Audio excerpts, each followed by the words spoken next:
মক্কায় এক যুবক বাস করত। পরহেজগার, আল্লাভীরু, তবে খুবই গরিব। একদিন যুবকটা জীবিকার উদ্দেশ্যে মক্কার গলি দিয়ে হাঁটছিল। হঠাৎ তার চোখে পড়ল একটা হাড় পড়ে আছে। আশেপাশে আর কেউ নেই দেখে হাড়টা উঠিয়ে নিল।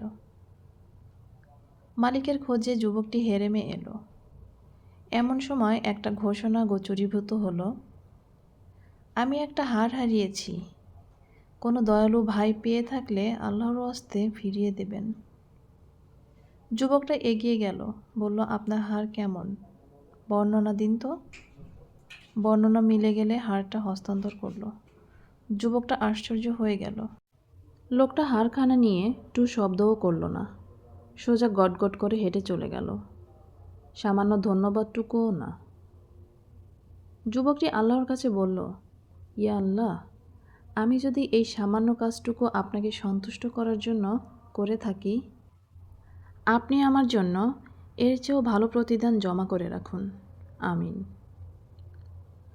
এরপর যুবকটি রুজি রোজগারের উদ্দেশ্যে জাহাজে চড়ে বসল। তকদিরের এমনই লিখন, জাহাজ পড়ল ঝড়ের কবলে। পুরো জাহাজ ভেঙে চুরমুর হয়ে গেল। হাতের কাছে যে যা পেল ওটা ধরেই ভেসে রইল। যুবকটিও ভাসতে ভাসতে একটা দ্বীপে গিয়ে উঠল।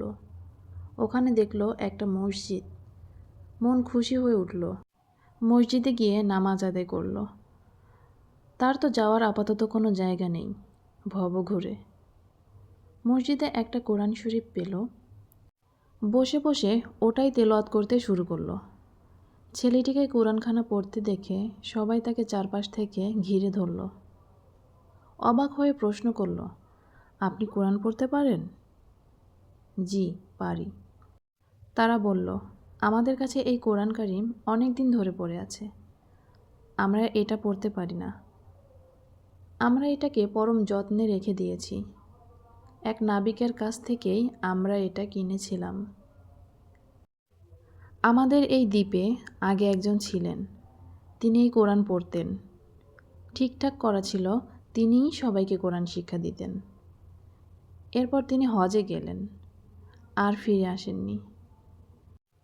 এখন আপনি আমাদেরকে, আমাদের সন্তানদেরকে কোরআন শিক্ষা দিন। যুবকটি দ্বীপের বাচ্চাদেরকে কোরআন কারিম শিক্ষা দিতে লাগলো। তাদেরকে অন্যান্য লেখাপড়াও শেখাতে লাগলো। কিছুদিন পর এলাকার মুরব্বীরা বললেন, আমাদের এলাকায় একজন ইয়াতিম মেয়ে আছে, সর্বগুণে গুণান্বিত, আপনি কি তাকে বিয়ে করতে রাজি হবেন? যুবকটি বলল, আমার কোনো আপত্তি নেই। তাদের বিয়ে হয়ে গেল। বাসরাতে স্ত্রীর সাথে ছেলেটির প্রথম দেখা। ছেলেটি তাকে দেখে অবাক হয়ে গেল। দেখল তার গলায় মক্কার কুড়িয়ে পাওয়া সেই হার ঝুলছে। জানতে চাইল, এই হার তোমার কাছে কিভাবে এলো? নববধূ লাজুক মুখে উত্তর দিল, আমার আব্বু সেবার হজে গেলেন। দুর্ভাগ্যক্রমে হারটা হারিয়ে গিয়েছিল, কিন্তু এক মহৎ ব্যক্তির কারণে হারটা ফিরে পেলেন। আব্বু সব সময় তার জন্য দোয়া করতেন আর বলতেন, ইয়া আল্লাহ, আমার মেয়ের জন্য মক্কার এই মহৎ ব্যক্তির মতো এমন একজন স্বামী মিলিয়ে দিন।